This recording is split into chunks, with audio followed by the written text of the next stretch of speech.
지난 시간에 우리는 성경이 어떻게 기록되어 있는지를 살펴봤습니다.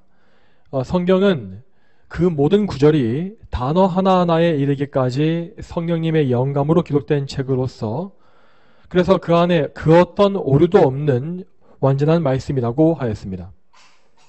그런데 성령께서는 성경의 저자들을 부르셔서 말씀을 기록하실 때에 그들을 어떤 기계나 로봇처럼 이 받아쓰기용으로 다루거나 강제로 기록하게 하신 것이 아니라고 하였습니다. 성령님은 사람의 마음을 감동시키심으로써 그들을 인격적인 도구로 쓰신 것입니다. 그리하여 성령님은 사람들의 인격에 속해 있는 그들의 성격이나 그들의 지식이나 경험 또 글을 쓰는 문체 같은 것들이 그대로 성경에 다 쓰이게 하시되 그 가운데서도 인간의 죄성이나 연약함이 성경 말씀을 오염시키지 못하게 막아주신 것입니다. 자, 이러한 영감의 방법을 통해서 성경은 하나님의 거룩한 말씀이면서 동시에 사람을 위한 책이 될 수 있었던 것입니다. 자, 이렇게 해서 우리는 성경이 기록된 방법에 대해서 영감의 방법에 대해서 정확한 교리를 배웠습니다. 이제 그러면 다음으로 우리가 알아야 할 것은 이렇게 완전하게 기록된 이 성경의 내용이 어떤 특징을 가지고 있는가 하는 문제입니다. 성경은 이 세상에서 유일하게 성령님의 감동으로만 기록된 책으로서 다른 모든 책들과 비교할 수가 없는 탁월한 특성들을 가지고 있습니다.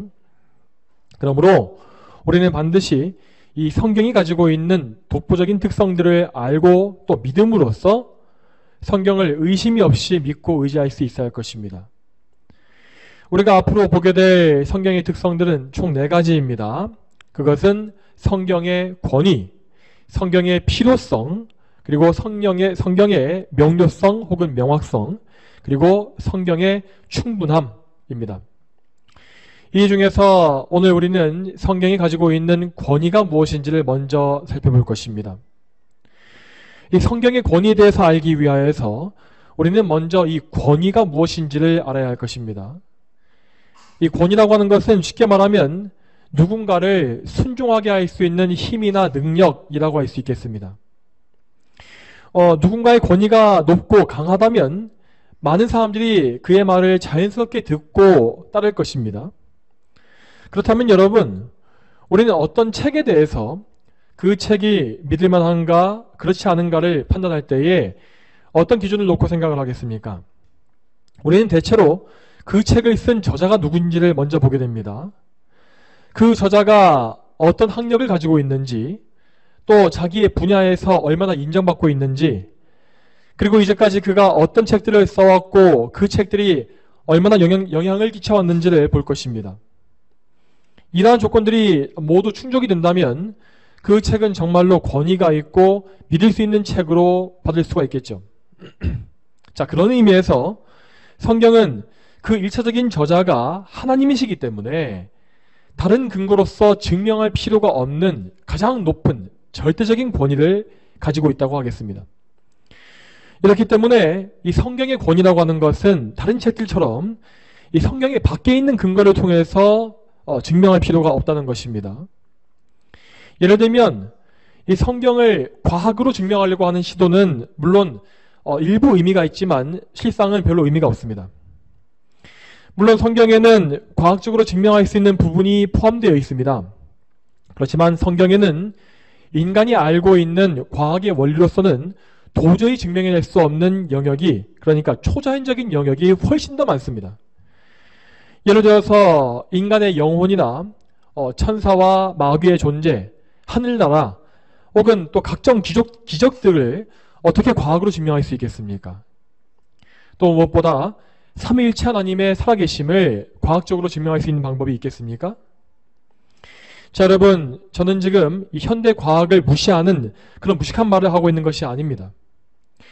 제가 말하고 있는 것은 하나님께서 인간의 과학의 권위와 비교할 수가 없는 절대적인 권위를 가지고 계신다는 사실입니다.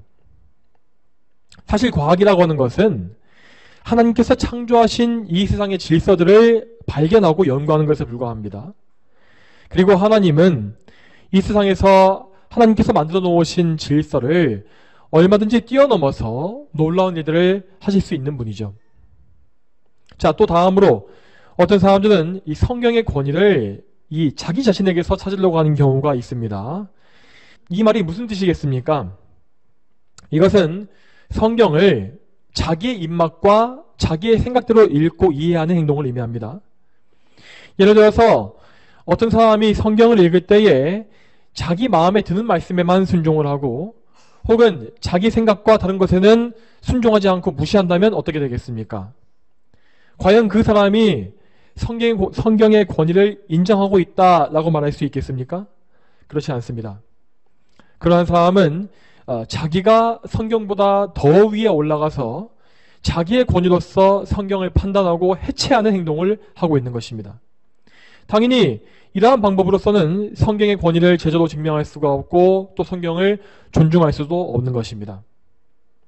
또 계속 이어서 어떤 사람들은 이 성경의 권위를 교회에서 찾으려고 하는 경우도 있었습니다. 제가 지금 말하고 있는 것은 주로 로마 천주교의 주장을 가리키는 것입니다.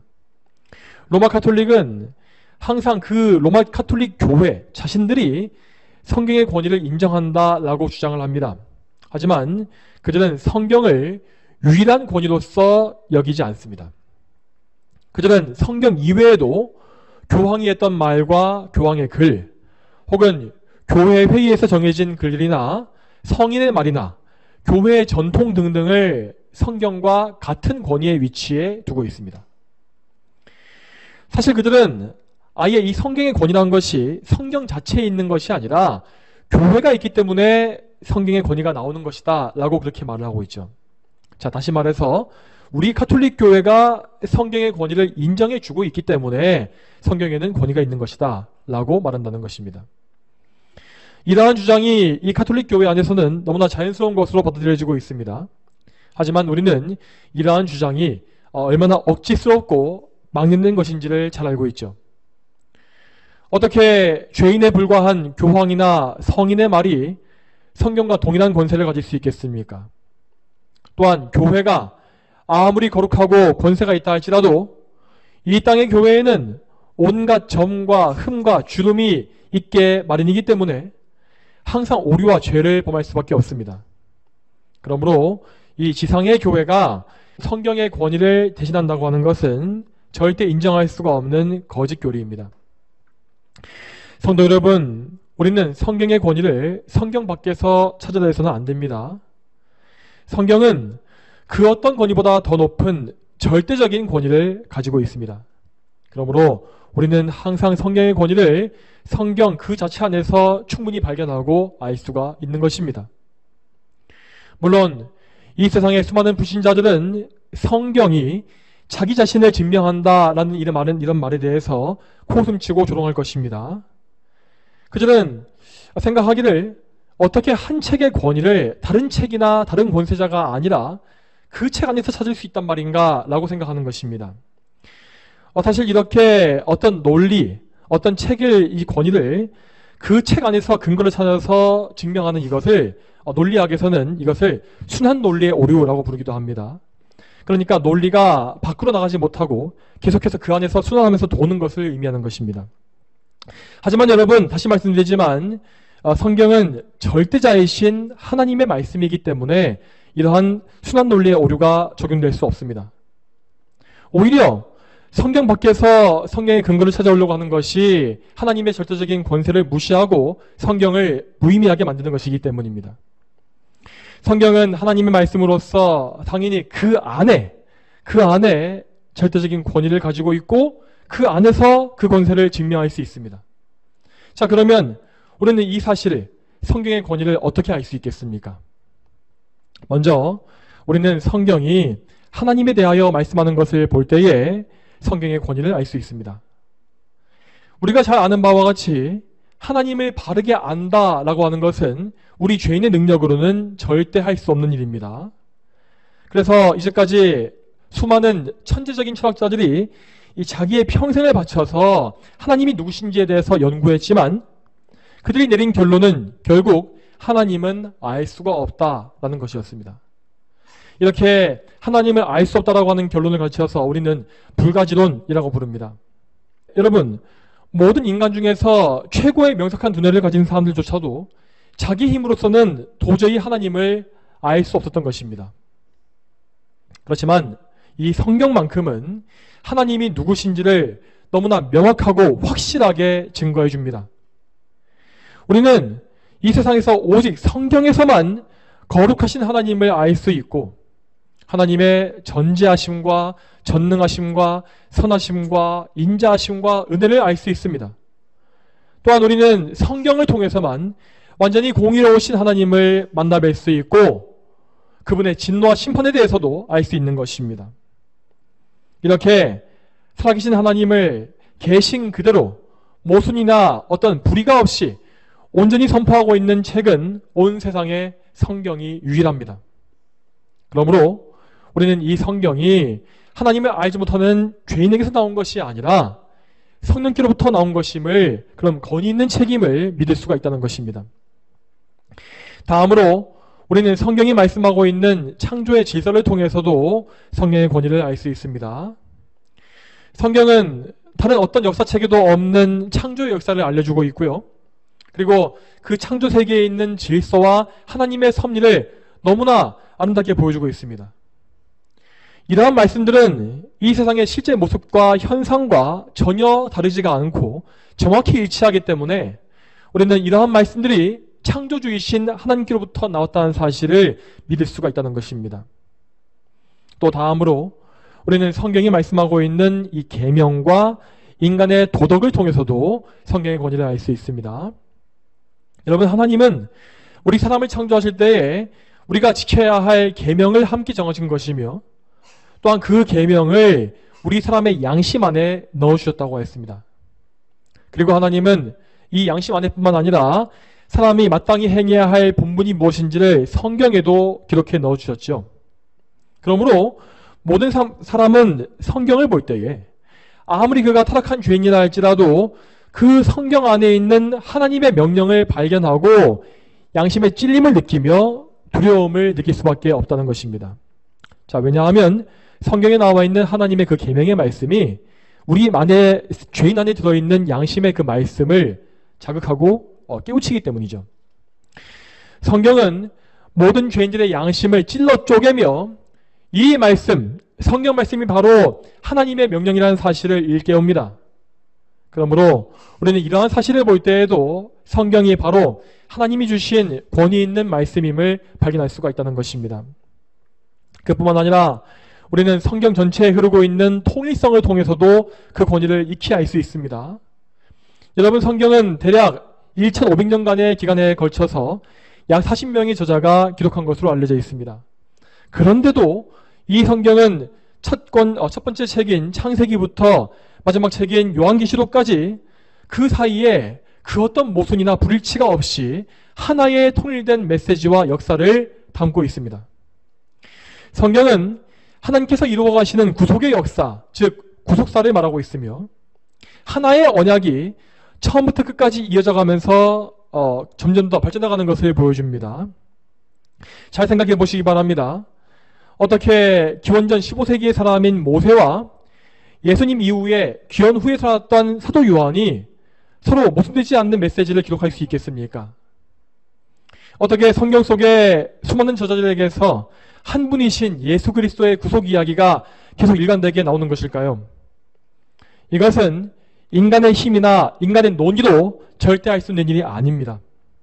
그러므로 우리는 이 성경이 하나님께로부터 나온 말씀임을 다시 한번 믿을 수가 있다는 것입니다.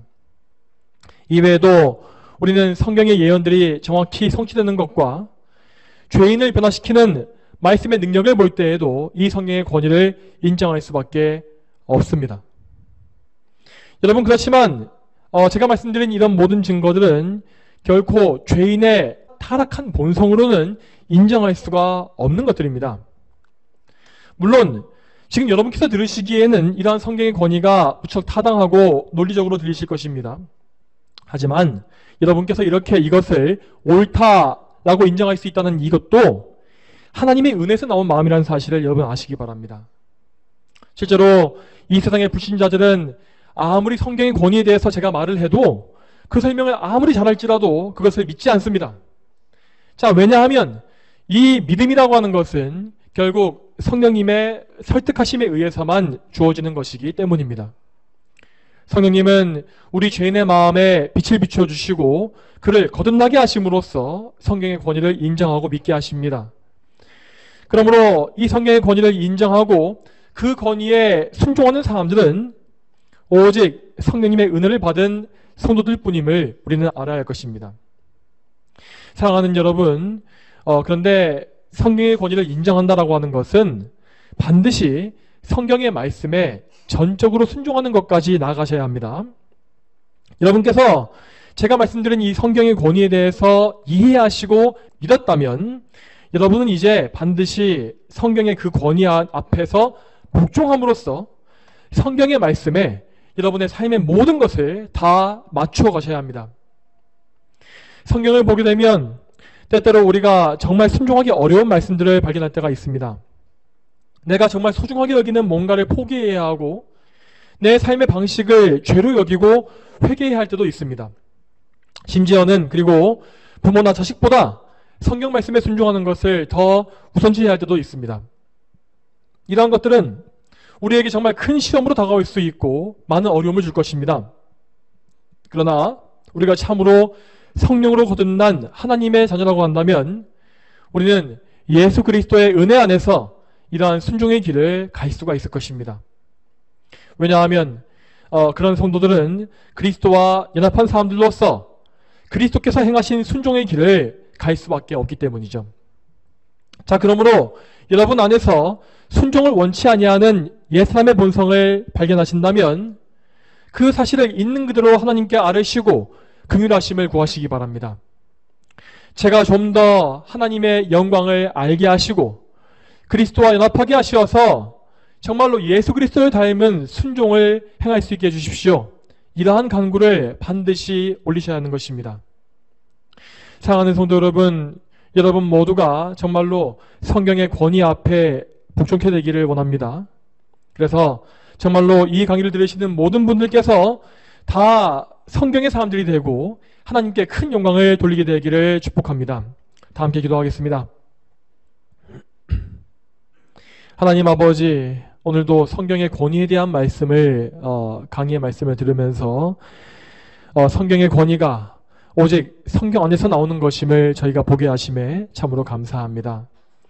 이 세상 사람들은 이러한 성경의 권위를 볼 때에 어떻게 성경이 자기의 권위를 입증할 수 있느냐고 말하면서 비웃겠지만 저희는 성경 속에 있는 하나님의 거룩한 말씀을 영적으로 알므로 말미암아 이 권위를 알고 또 믿을 수 있습니다.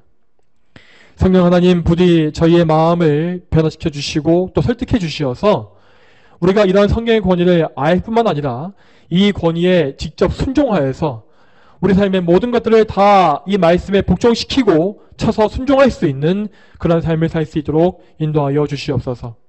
감사드리옵고 예수님의 거룩하신 이름으로 기도 올립니다. 아멘.